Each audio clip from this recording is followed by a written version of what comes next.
Hello friends, मैं हूं संतोष कुमार और आपका स्वागत करता हूं टारगेट बाबा में। तो फ्रेंड्स, आज की इस वीडियो में मैं आपको बताने वाला हूं पीरियोडिक टेबल के बारे में, यानी आवर्त सारणी के बारे में। तो फ्रेंड्स, आवर्त सारणी जो होता है केमिस्ट्री का एक महत्वपूर्ण चैप्टर है, जिससे बहुत सारे इंपॉर्टेंट क्वेश्चन पूछे जाते हैं। और अगर आप क्लास 10th के स्टूडेंट हैं तो आपके लिए और भी ज़्यादा इंपॉर्टेंट है। तो फ्रेंड्स, इस वीडियो को लास्ट तक देखते रहिए और अगर आपको वीडियो पसंद आता है तो वीडियो को लाइक कीजिए और हमारे चैनल को भी सब्सक्राइब कर लीजिए।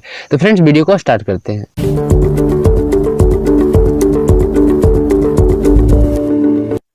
तो फ्रेंड्स, मैं आपको आवर्त सारणी के बारे में पूरी जानकारी देने वाला हूं, एकदम बारीकी से। फ्रेंड्स, मैं आपको स्टार्टिंग से बता रहा हूं कि तत्वों का वर्गीकरण कैसे किया गया था और तत्वों का वर्गीकरण कौन कौन वैज्ञानिक किए थे, और आज जो हमें पीरियोडिक टेबल मिला है वो कैसे मिला है और किसके द्वारा दिया गया है। तत्वों का वर्गीकरण। तो फ्रेंड्स, तत्वों का वर्गीकरण सबसे पहले बार लभवाजे वैज्ञानिक के द्वारा किया गया था, जिसमें उन्होंने तत्वों को दो भागों में बांटा था। पहला था धातु और दूसरा अधातु। उन्होंने 18वीं शताब्दी में तत्वों के गुण के आधार पर तत्वों को दो भागों में बांटा था। जैसे धातु में धातुई चमक पाया जाता है और अधातु में चमक नहीं पाया जाता है। धातु में तन्यता पाई जाती है और अधातु में तन्यता नहीं पाया जाता है। धातु में आघातवर्धनीयता होता है और अधातु में नहीं होता है। यही गुण के आधार पर उन्होंने तत्वों को दो भागों में बांटा था, धातु और अधातु में, जो आगे चलकर असफल रहा, क्योंकि कुछ तत्व ऐसे थे जिनका कुछ गुण धातु से मिलता था और कुछ गुण अधातु से, जिन्हें उपधातु कहा गया। इसी तरह से अगले वैज्ञानिक आए थे डोबरेनर, जिन्होंने तिर्यक नियम दिया था, जिनको डोबरेनर का तिर्यक नियम कहा जाता है।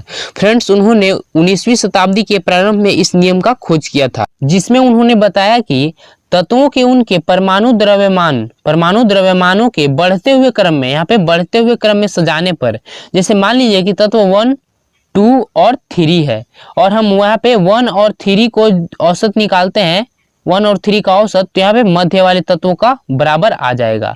तो इसी तरह से यहाँ पे आपको दिया गया है इसमें कि द्रव्यमानों के क्रम में सजाने पर मध्य वाले तत्वों का परमाणु द्रव्यमान शेष दोनों ओर वाले तत्वों के परमाणु द्रव्यमान का औसत होगा। जो मैं यहाँ पे अभी बताया वही होगा, जिससे मैं यहाँ पे एग्जाम्पल भी दे दिया हूँ। यहाँ पे आप देख सकते हैं, जैसे 3 तत्व यहाँ पे हम लिए हैं, लिथियम, सोडियम और पोटेशियम।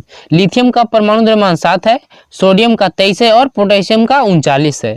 तो यहाँ पे हम फर्स्ट वाले तत्व और थर्ड वाले तत्व को जोड़ेंगे। तो यहाँ पे देख सकते हैं, फर्स्ट वाले तत्व है लिथियम और थर्ड वाले पोटेशियम। इन दोनों को जोड़ के हम 2 से यहाँ पे भाग देंगे, यानी औसत निकालेंगे। तो जो सोडियम के परमाणु द्रव्यमान होगा उसके द्रव्यमान के बराबर, यानी औसत आ जाएगा।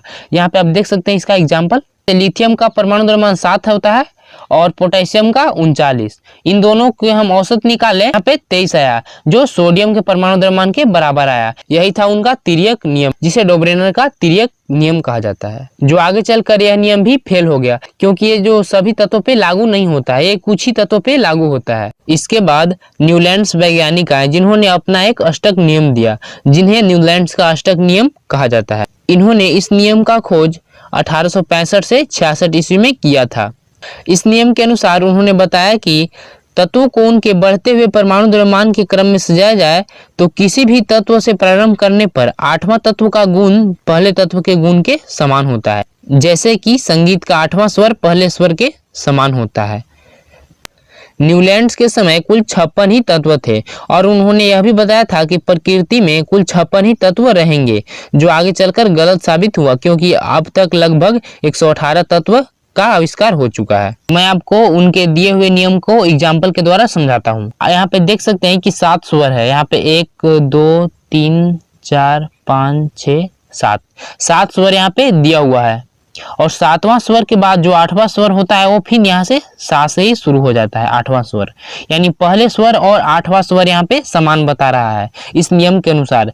जैसे हाइड्रोजन, हीलियम का खोज नहीं हुआ था, उसके बाद यहाँ पे आता है lithium, beryllium, boron, carbon, nitrogen और ऑक्सीजन। ऑक्सीजन के जो बाद तत्व आता है वो है फ्लोरीन, यानी हाइड्रोजन और फ्लोरीन का जो गुण होगा वो समान होगा। इसी तरह से उन्होंने अपना नियम दिया था, जो हाइड्रोजन है और फ्लोरीन है उनका गुण समान होगा। और जो यहाँ पे अगर हम 2 से शुरू करते हैं तो यहाँ पे आएगा 9वां तत्व। अगर हम रे से यहाँ पे स्टार्ट करते हैं, रे ग म प ध नि सा रे, फिर यहाँ पे 8वां तत्व जो आएगा, यानी रे पे वो यहाँ पे समान होगा, यानी लिथियम और यहाँ से सोडियम का गुण समान होगा। इसी तरह से बेरियम और मैग्नीशियम का गुण समान होगा और इसी तरह से ऑक्सीजन और यहाँ पे सल्फर का गुण समान होगा। यही था उनका अष्टक नियम। लेकिन यह नियम भी कुछ ही तत्वों पे लागू होता है, इसीलिए यह नियम भी आगे चलकर असफल रहा। इसके बाद आते हैं मेंडलीफ।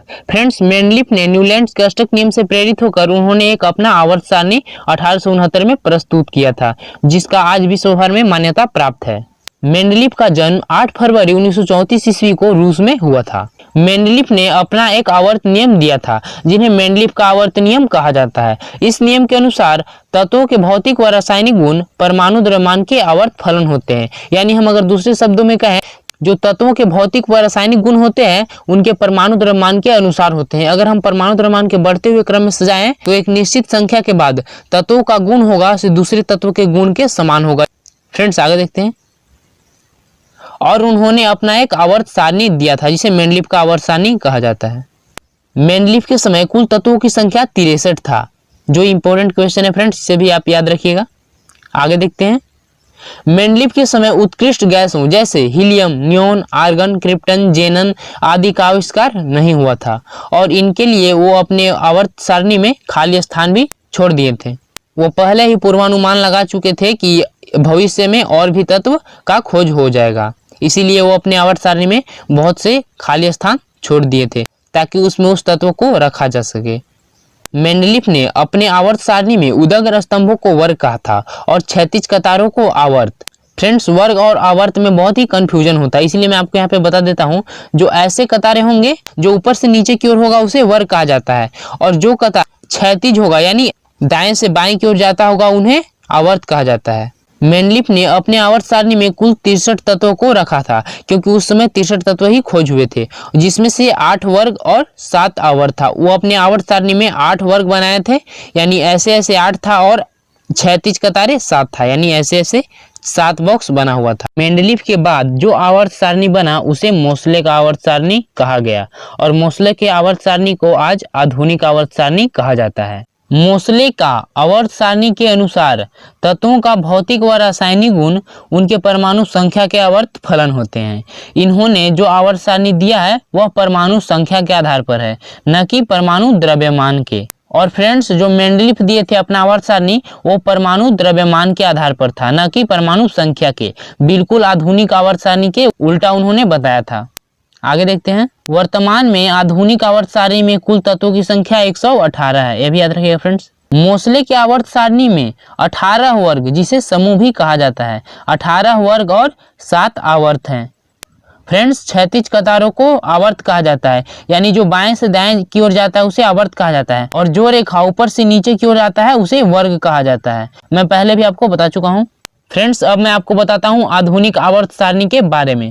फ्रेंड्स, आधुनिक आवर्त सारणी में 7 आवर्त तथा 18 वर्ग बनाए गए हैं, जैसे कि आप यहाँ से देख सकते हैं 1 से 18 तक यहाँ पे नंबर दिया हुआ है।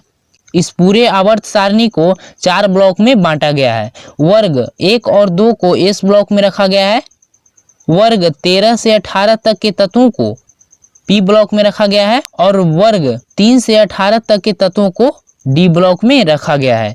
फ्रेंड्स, इस डी ब्लॉक को यानी 3 से लेकर 12 तक के वर्गों के सभी तत्वों को संक्रमण तत्व भी कहा जाता है। संक्रमण तत्व, इसे भी याद रखिएगा फ्रेंड्स। और यहाँ पे आप जो देख रहे हैं नीचे की ओर ये बना हुआ है, इसे लेथेनाइट्स ग्रुप कहा जाता है, इसे लेथेनाइट्स कहा जाता है। और जो नीचे वाला है यानी रेड कलर से है उसे एक्टेनाइट्स ग्रुप कहा जाता है। और फ्रेंड्स, इन दोनों ग्रुपों को एफ ब्लॉक में रखा गया है। लेथेनाइट्स ग्रुप में 57 से लेकर 71 तक के सभी तत्वों को रखा गया है, और एक्टेनाइट्स में 89 से लेकर 103 तत्वों को रखा गया है। पहले आवर्त में 2 तत्वों को रखा गया है, हाइड्रोजन और हीलियम को। दूसरे आवर्त में 8 तत्वों को रखा गया है। तीसरे आवर्त में भी 8 तत्वों को रखा गया है। चौथे आवर्त में 18 तत्वों को रखा गया है। पांचवें आवर्त में भी 18 तत्वों को रखा गया है, और छठे आवर्त में 32 तत्वों को रखा गया है, और 7वें आवर्त में भी 32 तत्वों को रखा गया है। फ्रेंड्स, आप यहाँ पे सोच रहे होंगे कि आवर्त 7 में तो तत्वों की संख्या 17 ही है, लेकिन मैं आपको बता दूं कि जो लेथेनाइट्स ग्रुप है उसे आवर्त 7 में रखा गया है, और जो एक्टेनाइट्स ग्रुप है उसे आवर्त 8 में रखा गया। इसीलिए आवर्त 7 और 8 में कुल तत्वों की संख्या 32 है। तो फ्रेंड्स, यहाँ पे आप समझ चुके होंगे। वर्ग 1 के तत्वों को यानी वर्ग 1 में जितने भी तत्व हैं उन्हें क्षार धातु कहा जाता है। वर्ग दो में जितने भी तत्व हैं उन्हें क्षारीय मृदा धातु कहा जाता है। जैसे वर्ग दो में है बेरिलियम, मैग्नीशियम, कैल्शियम इत्यादि, इसमें जितने भी तत्व हैं उन्हें क्षारीय मृदा धातु कहा जाता है। उसके बाद आप यहाँ पे देख सकते हैं कि वर्ग 8, 9 और 10 ये तीनों को प्लेटिनम धातु कहा जाता है। यानी इस तीनों वर्ग में जितने भी तत्व हैं उनको प्लेटिनम धातु कहा जाता है। और वर्ग 11 में जितने भी तत्व हैं उन्हें मुद्रा धातु कहा जाता है। यानी जिससे मुद्रा पहले के जमाने में जिससे मुद्रा बनता था, जैसे कॉपर से, सोना से, चांदी से इत्यादि से बनता था, उसे ही इस वर्ग में रखा गया है जिसे मुद्रा धातु कहा जाता है। और यहाँ पे वर्ग 16 में जितने भी तत्व हैं उन्हें चाल्कोजेंस कहा जाता है। और वर्ग 17 के तत्वों को हाइलोजेंस कहा जाता है। इसे भी आप याद रखिए क्योंकि इंपॉर्टेंट है। और जो आपके सबसे लास्ट में बचा हुआ है वर्ग 18, इसे शून्य वर्ग भी कहा जाता है। और इस वर्ग के सभी तत्वों को उत्कृष्ट गैस कहा जाता है, यानी नोबेल गैस कहा जाता है। यानी इस वर्ग में जितने भी तत्व हैं जैसे हीलियम, नियोन, आर्गन, क्रिप्टन, जेनन इत्यादि जितने भी गैस हैं उन्हें उत्कृष्ट गैस कहा जाता है। मैं आपको यहाँ पे फिर से समझाता हूँ। वर्ग 1 और 2 के सभी तत्वों को एस ब्लॉक के अंतर्गत रखा गया है। वर्ग 13 से 18 तक के सभी तत्वों को पी ब्लॉक के अंतर्गत रखा गया है। और वर्ग 3 से लेकर 12 तक के सभी तत्वों को डी ब्लॉक के अंतर्गत रखा गया है। और आपको जो नीचे में यहाँ पे 2 लाइन दिखाई दे रहा है उसे एफ ब्लॉक के अंतर्गत रखा गया है। और 3 से 12 तक के सभी तत्वों को यहाँ पे संक्रमण तत्व कहा जाता है। यानी डी ब्लॉक के सभी तत्वों को संक्रमण तत्व कहा जाता है। और जो 13 से 18 तक है उसे अधातु तत्व कहा जाता है। यानी वर्ग 13 से 18 तक के तत्व में सभी अधातु पाए जाते हैं। तो फ्रेंड्स, मैं उम्मीद करता हूँ कि आपको आवर्त सारणी के कुछ बेसिक इन्फॉर्मेशन पसंद आया होगा। अगर पसंद आया तो वीडियो को लाइक कीजिए, हमारे चैनल पर नए हैं तो चैनल को भी सब्सक्राइब कर लीजिए। तो फ्रेंड्स, फिर मिलते हैं नेक्स्ट वीडियो में, तब तक के लिए धन्यवाद।